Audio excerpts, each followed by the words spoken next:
The world is burning. It's a good time to take a photo.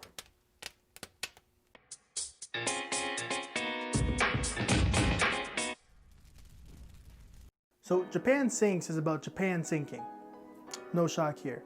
But Japan Sinks 2020 is about a family in Japan who, after a bunch of earthquakes start happening and the country literally starts sinking, they group up and they try to find a way to either try to find shelter or a way off Japan while meeting people along the way. Now, first to sing this show its praises, the animation style is unique. If you've seen Devilman Crybaby, it's that style of animation. I believe the director who worked on that show also works on this show, which is pretty neat. However, there are moments in where the animation gets broken up, and honestly, towards the end, the animation is kind of unbearable, but I can at least appreciate the style choice, if nothing else. Like, some scenes look pretty good, but other scenes look awful, to be honest.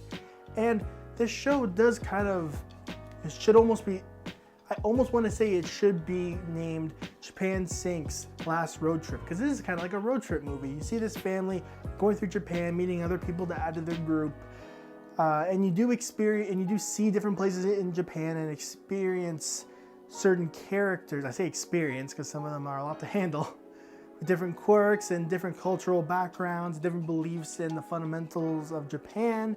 So that's really interesting.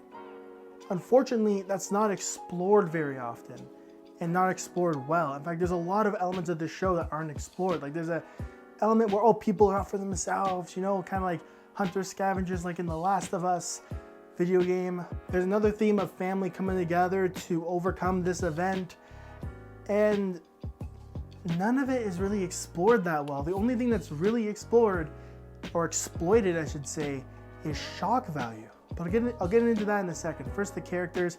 The characters range from bearable to unbearable. There's no in between. Like, the main character, who is a 15-year-old track star, she whines the whole time. Her parents are naively optimistic. Her brother is annoyingly a little kid. And those are our main characters going through this world that's not being explored.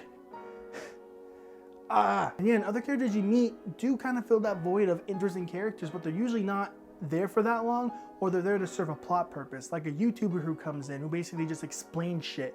Like, oh, don't worry, my phone will give me all this information. Like, oh, the plates are moving, and oh, everything else.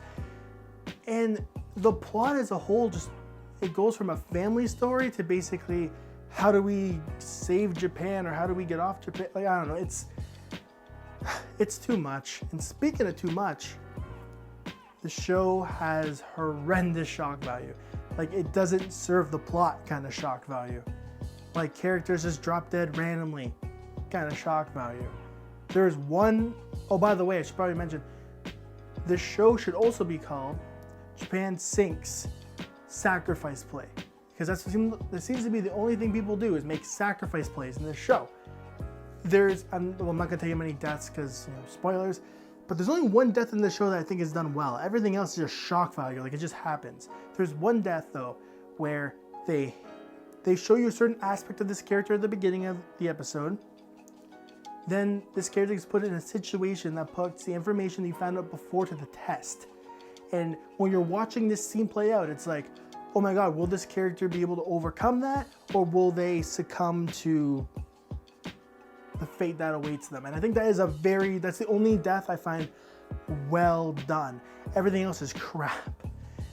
Like, to be honest, this show is more of a comedy.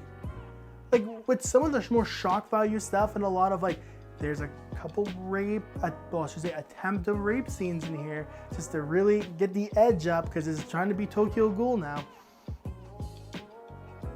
Like, this show is honestly better as a comedy. Like, my final recommendation, watch this show if you want to laugh at serious events.